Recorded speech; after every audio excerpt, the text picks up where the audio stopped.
Relax, alternate chest and abdomen breathing.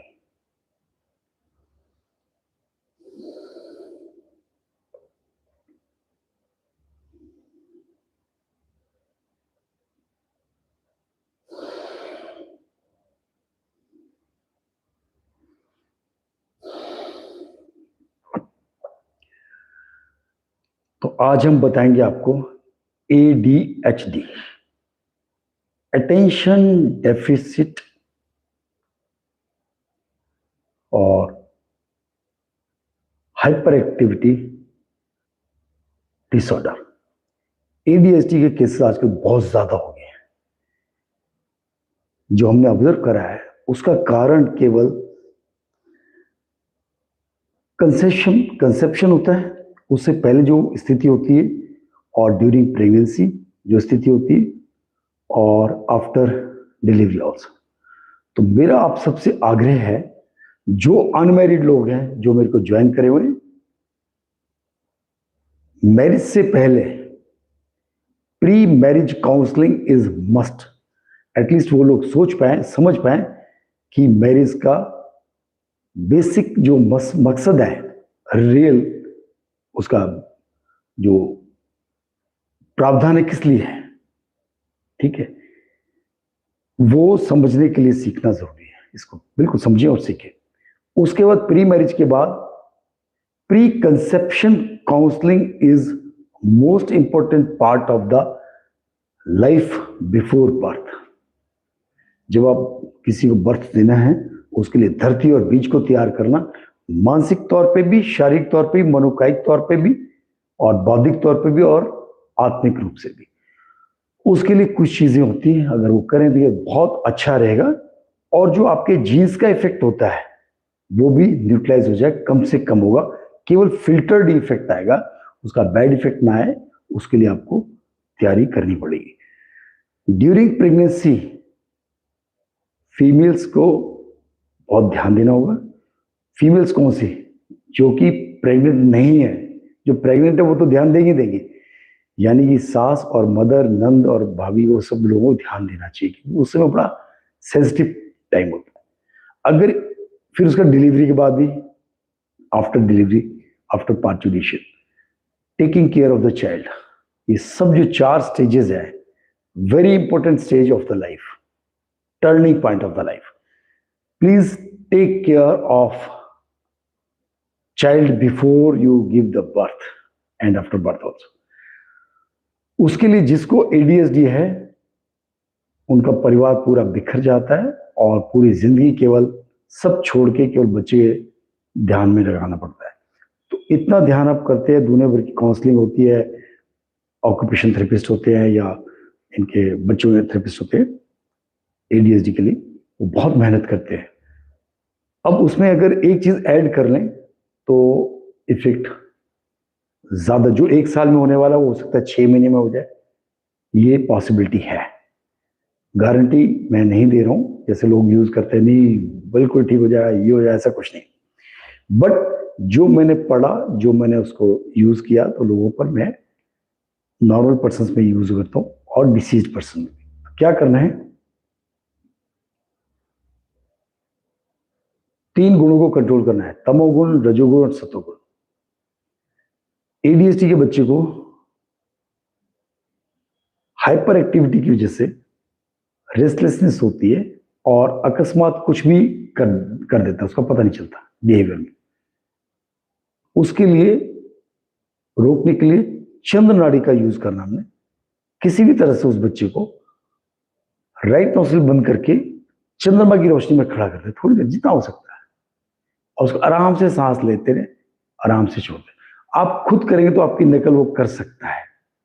तो this the responsibility of the mother also, father also, कि कभी भी मौका पड़े गोद में लेके ऐसे हल्का सा राइट नोस्ट्रिल बंद कर दें धीरे धीरे, और चंद्रमा की रोशनी का इफेक्ट ले।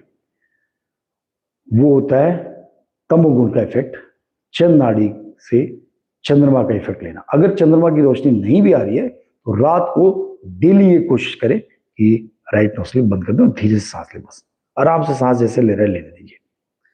उसके बाद जब वो सोता है बच्चा, तो राइट करवट सुलाए उसको, लेफ्ट में ना सुनाए. First sleep on the right side, so that left nostril is open and it will affect the तमोगुण. तमोगुण उसका बढ़ेगा, तो उसकी धीरे धीरे करके हाइपर एक्टिविटी में फर्क पड़ेगा. अब रहा दूसरा इफेक्ट, जो उसका अटेंशन डेफिशिएंट है, वो होता है एक्सेसिव रजोगुण, क्योंकि उसका दिमाग चलता रहता है, वो इस चीज को ध्यान फोकस नहीं कर पाता है. उसके लिए पहले हम ऑलरेडी उसको शांत करने के लिए कर चुके हैं, लेकिन जो उसको टारगेटेड चीज है कि उसको 24 घंटे चलता रहता है और उसका फोकस नहीं हो पाता है, उसके लिए सूर्य की रोशनी में राइट नोस्ट्रिल से आप जोर से लेना, जोर से छोड़ना करें. उसको बोलते हैं शिशिर प्राणायाम. पहला था प्राणप्रविष्टि प्राणायाम, यह है शिशिर प्राणायाम. से क्या करना है, राइट नोस्ट्रिल पूरा, इससे उसका जो रजोगुण है, उसका अटेंशन पार्ट वो बेटर हो सकता है, क्योंकि सूर्य की रोशनी से रजोगुण बढ़ने से फोकस बढ़ेगा. और तीसरा है पुरुषित प्राणायाम, और वो आपको करना होगा सूर्य उदय और सूर्य अस्त के टाइम पे. उसमें क्या करना है, अपने सांस जोर से लेना है, जैसे हम नाक को सोड़ते हैं ऊपर,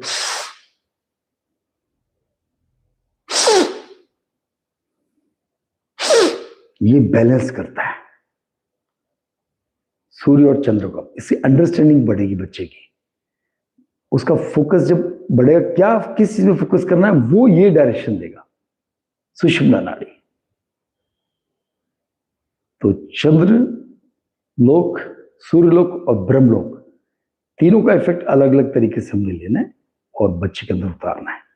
तो सूर्योदय के समय कैसे करना है, सूर्यास्त के समय सेम ये करना होगा. अब मैं तीनों एक एक बार करके बताता हूं. पहला होगा राइट को बंद करेंगे, किसी भी तरह से बच्चे को धीरे धीरे, एक दिन में नहीं आएगा, इट टेक्स मंथ्स टुगेदर. अभ्यास करते हैं, जिस दिन वो एक्यूरेट हो गया उसी दिन से बच्चे को इफेक्ट होना शुरू हो जाएगा. तो राइट नोस्ट्रिल बंद करेंगे, हम तो इस तरह से करते हैं, लेकिन जैसे मर्जी राइट नोस्ट्रिल बंद करें. जितना स्लो सांस दिलवाएंगे उसको, उतना उसका इफेक्ट पड़ेगा. कोशिश करते रहिए और रात को सोते समय राइट करवट चलाइए. दूसरा मैंने आपको बताया, राइट लेफ्ट को बंद करेंगे, राइट नोस्ट्रिल से सांस लेना छोड़ना दोनों बराबर, सूर्य की रोशनी में. तीसरा है सूर्यास्त और सूर्य उदय पे, वो क्या करना है, दोनों नाक से करना होगा.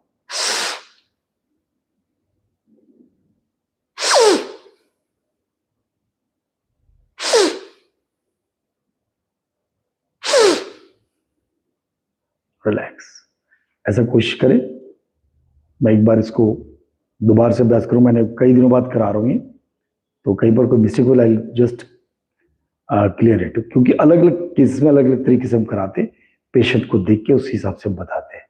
धन्यवाद जुड़ने के लिए. कल फ्री मिलते हैं 6 से 6:30 नई क्रियाओं के साथ. नमस्कार. कल का जो टॉपिक है वो है ऑब्स्टिनेट ओबेसिटी, यानी कि जिसका वजन कम नहीं होता है, जिद